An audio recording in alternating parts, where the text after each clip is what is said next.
직불금을 받기 위해서는 경영체 등록업체 등록을 하고도 지켜야 될 사항 몇 가지가 있어요. 네, 안녕하세요. 봉춘팜입니다. 오늘이 입춘입니다. 음력으로는 정월보름 전날. 생각나네요.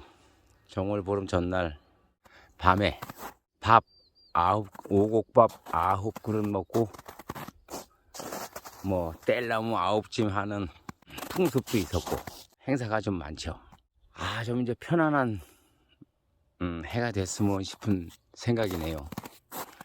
저희 밭이 아직도 눈 속에서 이게 눈이 녹질 않아서 눈이 따뜻해요. 하도 추워가지고 얼어가지고. 자, 그래서 올해 2014년도에 여기 이제 임야를 사서 그 다음에 2015년도에 오두막집을 짓고 여기요 조립식 건물을 지어서 이제 임시로 기거하면서 여기서 개간을 했죠. 당시에 농사 짓는 사람들이 그 농업 직불금이라는 거를 그 전엔 받았었죠. 받았다가 요거 이제 임야 개간하면서 그 당시에 법이 2015년도까지는 그 임야 상태에서도 동네 이장이나 확인할 수 있는 분들의 확인을 받으면 농사 지은 거에 대해서 이렇게 증거가 되면 직불금을 지급하기로 돼 있었거든요. 근데 이제 제가 2015년도에 막 개간하면서 1000평 정도 되고 밭을 만들어서 농사를 짓고 하고 이제 그 직불금 몇 푼 좀 받아볼까 하고 갔더니 법이 어떻게 바뀌었냐면 2017년도부터 2019년도까지 직불금 받았던 밭에 한해서만 직불금이 지급된다라고 이렇게 법이 바뀌었다는 거예요. 이제 그때부터 작년까지는 직불금 포기하고 그 법이 바뀔 때까지 있었죠. 이 법이 바뀌는 과정이 말이죠. 농사꾼들이 잘못하는 게 없어요.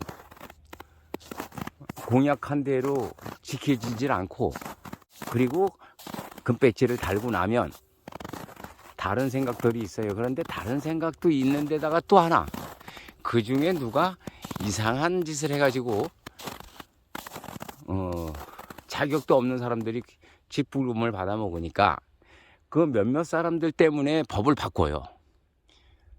그래서 그 국회에 계류 중인 그 직불금 관련된 항목을 보니까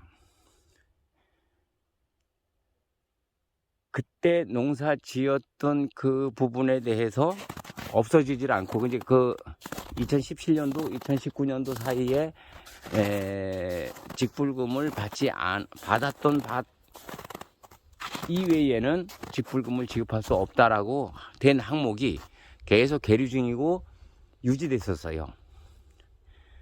그러다가 2022년 하반기에 그 항목을 삭제했습니다. 그러니까 국회에서의 그 행동 하나하나가 농사꾼들한테 정말 피해를 많이 줄 수 있는 그런 일이 비일비재합니다. 농사꾼들 뿐만이 아닌 다른 법들도 국회에서 이해타산에 변경되는 게 많아요. 입법기관이라고 참 믿고 싶고 신뢰를 갖고 싶어도 참 불만이 많죠. 이제 제대로 되지 않으니까. 근데 이제 올해부터는 이게 자격이 그 항목이 없어져서 2017년도, 2019년도 그런 그 항목이 없어져서 이제는 신청을 해도 돼요. 그러니까 300평 이상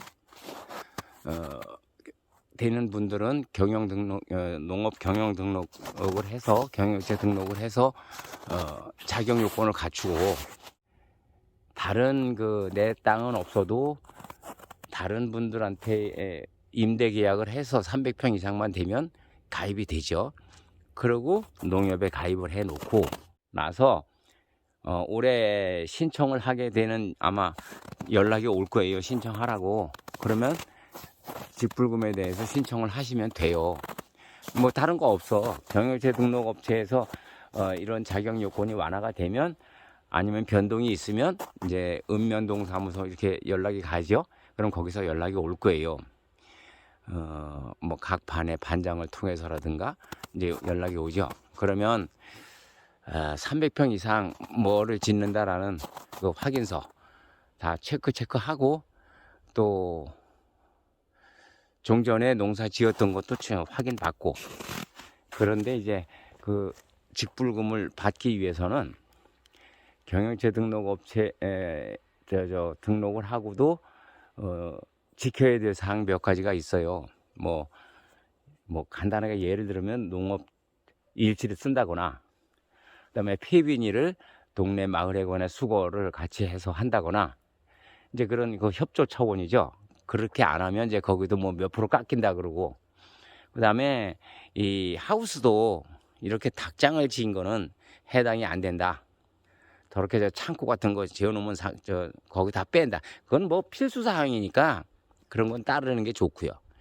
그런 농사 짓는 부분, 번면 그 밭을 할 수 있는 평면 면적 말고 또 번면 같은 경우 이렇게 경사진 부분은 안 뺍니다. 그러니까 이제 이런 거 빠진다라고 생각하고 하시면 돼요. 그 최저 면적, 그다음에 최대 면적, 몇 평 이하, 몇 평 이상 이렇게 돼 있는 걸로 알아요. 두 가지 항목으로 하니까 웬만하면 300평은 넘겨야 되고, 또 하나 그 이상은 뭐 어쩔 수 없이 뺄 건 빼고 또 이제 이런 식으로 해서, 그 전에는 이게 작물을 뭐 들깨를 심으면 평방미터당 얼마, 또 마늘을 심으면 평방미터당 얼마 이렇게 계산했는데, 지금은 그렇게 안 하고 최저 면적, 최대 면적 그 구분 이원화가 돼 있는 걸로 알아요. 그런 식으로 아마 해서 올해부터는 좀 불이익을 받지 않게 지금부터 서서히 준비해 주셔서, 또 농사 짓는 그 돈 그런 거 받아 먹으려고 농사 짓는 건 아니지만 챙겨 먹을 건 또 챙겨 먹어야잖아요. 자, 그래서 올해는 그 직불금에 대해서 손해 가는 일이 좀 없도록 미리미리 준비하시고, 저희는 이제 이게 여기 이렇게 보면은 산에 보면은 소나무가 없는 번면이 있어요. 이렇게 경사된 부분.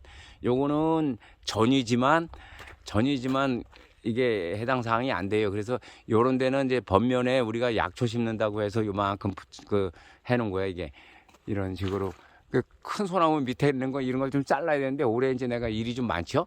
다 해서 걷어내고 고사리나 더덕이나 뭐 이런 게 이제 있어야 되겠는데, 아이고 저희 이거 깎으면 요 주변에 고사리가 곧 잘라요.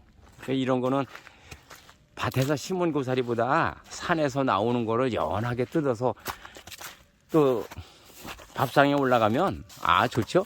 그리고 또 여긴 두릅나무가 요 자리는 또 잘나요. 지금도 요 두릅나무가 쫙 있지만, 그 두릅나무 같은 경우 4월 한 말경쯤 되면 아주 탐스럽게 나온다고요. 두릅 따서 장아찌 해놔도 되고. 그리고 이제 이 밭은 이제 농사지니까 이거 이제 직불금으로 해서 남은 얼마라도 찾아 먹고, 이런 식으로 또 챙길 거 챙기고 알뜰하게 또 해야 되겠죠. 오늘 직불금에 대해서 잠깐 설명 좀 드려봤습니다. 고맙습니다.